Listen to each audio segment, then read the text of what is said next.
পিঠার মেলায় ঘুরে ঘুরে ভিডিও করে আপনাদেরকে দেখাতে দেখাতে বোর করে ফেলেছি। তাই আজকে নিয়ে আসলাম পিঠার মেলা বাসায়। হ্যালো, আসসালামু আলাইকুম সবাইকে। কেমন আছেন আপনারা সবাই? আশা করি সবাই অনেক ভালো আছেন। আর আমি তো পিঠার মেলায় ঘুরে ঘুরে আপনাদেরকে শুধু ভিডিও করে দেখিয়েছি এতদিন, কিন্তু এখন দেখেন আমার বাসায় পিঠার মেলা নিয়ে চলে এসেছি। আজকে আমি বাসাতে যে পিঠাগুলো নিয়ে এসেছিলাম সেগুলো নিয়েই ভিডিওটা ক্রিয়েট করেছি। মেলাতে ঘুরে ঘুরে তো আর একদিনে সব কিছু খাওয়া সম্ভব না, তাই তো এইভাবে করে পার্সেল করে নিয়ে এসেছিলাম পছন্দের পিঠাগুলা ট্রাই করতে। আর এই দিকে দেখেন কি মজাদার হালুয়া। এই হালুয়াগুলোও ছিল একটা স্টলে, তো এইগুলোও আমরা নিয়ে এসেছিলাম ট্রাই করে দেখার জন্য যে কেমন হবে। এই যে ডিম চিতই, এইটা কিন্তু আমার সবচেয়ে বেস্ট লেগেছে পিঠার মধ্যে। আর এইটা নকশি পিঠা, এটা কিন্তু আমার খুবই পছন্দের, তাই এক বক্স নিয়ে এসেছিলাম সাথে করে। আর এই দিকে দেখেন খুবই লোভনীয় এই আইটেমটা ছিল মালাইকারি।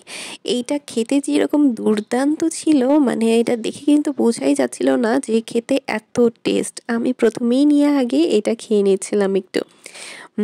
খেয়ে দেখি মাশাল্লাহ খুবই টেস্ট। পুরা এইটাতে মানে ক্রিমি ক্রিমি ছিল, আর মাঝখানে ছিল পাউরুটি দেওয়া, পাউরুটির মালাইকারি।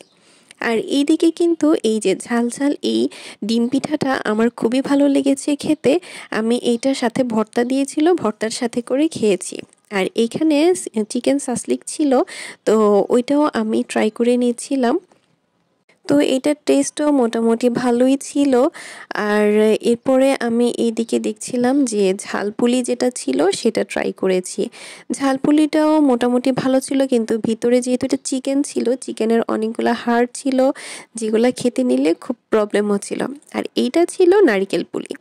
এইটাও একটু টেস্ট করেছি, কিন্তু পিঠাগুলা অনেক শক্ত টাইপের ছিল, মনে হয় অনেকক্ষণ আগে বানিয়েছি এই জন্য। আর এই পিঠাটা দেখেন, এইটা হচ্ছে ডিম চিতইটাকে আবার হচ্ছে ভেজেছে আর কি, উপরে বেসনের মতো করে দিয়ে। আর ভিতরে কিন্তু এই যে পিঠা।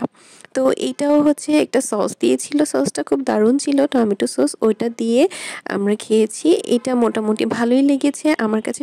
যদি বলি তাহলে সবচেয়ে বেস্ট লেগেছে ডিম চিতই, যেটা ঝাল করে দিয়েছে, ভর্তা দিয়ে টেস্ট করেছি, ওইটা আমার সবচেয়ে ভালো লেগেছে। তো এখন আমি আবার একটু মালাইটা টেস্ট করে দেখছিলাম, যেহেতু এটা একবার এক বাইট খেয়েছি, তারপরে আবার খেতে ইচ্ছে করছিল। ভিতরে কিন্তু পাউরুটি দেওয়া, 2 পিস পাউরুটি মাঝখানে কেটে এটার মধ্যে হচ্ছে ক্রিমটা দিয়ে দিয়েছে। আর এই যে দেখেন, যেটা আমার সবচেয়ে ভালো লেগেছিল এই চিতই পিঠাটা, এটা এই যে ভর্তাটা দিয়েছে, ভর্তাটার সাথে খুব মজা করে মাখিয়ে খাচ্ছিলাম। তো আজকের এই পিঠা খাওয়া দাওয়ার ভিডিওটা এই পর্যন্তই। আপনাদের কার কার কাছে ভালো লেগেছে অবশ্যই কমেন্টস করে জানাবেন। সবাই অনেক বেশি ভালো থাকবেন। আল্লাহ হাফেজ।